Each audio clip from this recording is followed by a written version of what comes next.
நீயா? நான் இப்பதான் தூங்கி எழுந்திருக்கிறேன். எதிரில் உட்கார்ந்து இப்படியா பயமுறுத்துவ? ஓ, இன்னைக்கு ஓ முகத்துல முழிச்சிருக்க. என்னென்ன நடக்க போகுதோ தெரியல. ஹே, கனகாவால கெட்டவங்களுக்கு தான் பிரச்சனை, நல்லவங்களுக்கு எந்த பிரச்சனையும் வந்ததும் இல்ல, வரவும் வராது. ஆமா, நீ ரொம்ப நல்லவளாக்கும். என்ன பொறுத்த வரைக்கும் நீயே கெட்டவதான்.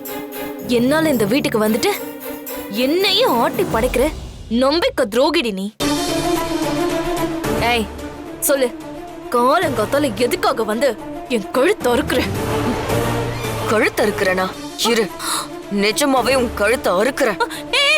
கனகா கனகா, விடு, ஏதோ ஒரு ஃப்ளோல சொல்லிட்டேன், நீ கோச்சுக்காத. வந்த விஷயத்த சொல்லு. அந்த பயம் இருக்கணும். கோவில் சில திருட்டு கேஸ் இருக்குல்ல, அது அடுத்த கட்டத்துக்கு போகாம குளத்துல போட்ட கல்லா? என்னது? நீங்க துர்காவை கல்ல கட்டி குளத்துல போட்டீங்களே, நான் அத சொல்லல. குளத்துல ஒரு கல்ல தூக்கி போட்டா அது எப்படி அசையாம கிடக்குமோ, இந்த கேஸும் அப்படி இப்படின்னு நகராம போட்டபடியே கிடக்கு. அதான் உன்கிட்ட அத பத்தி டிஸ்கஸ் பண்ணிட்டு போலான்னு வந்தேன். நீயும் நானும் என்ன போலீஸா? திருட்டு கேஸ பத்தி நாம எதுக்கு டிஸ்கஸ் பண்ணணும்? ஆளை விடு, நான் பிரஷ் பண்ணிட்டு சூடா காஃபி குடிக்க போறேன்.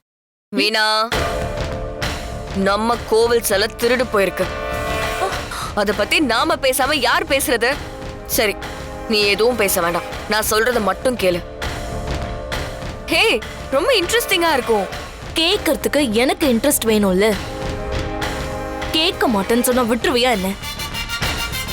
இன்னைக்கு என்னோட பொழுது இப்படிதான் விடிஞ்சிருக்கு. சரி சொல்லு. சொல்றேன் கேளு.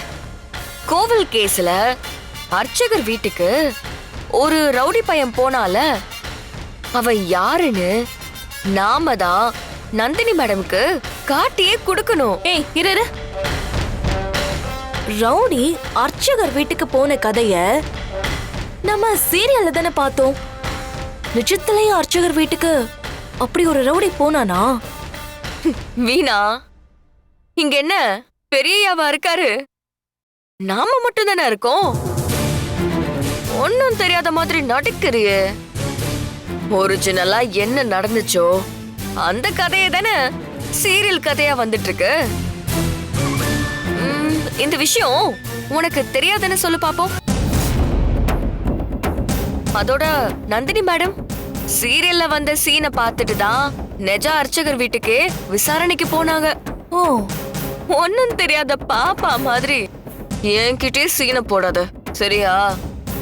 நடுவுல டிஸ்டர்ப் பண்ணாம நான் சொல்றத முழுசா கேளு.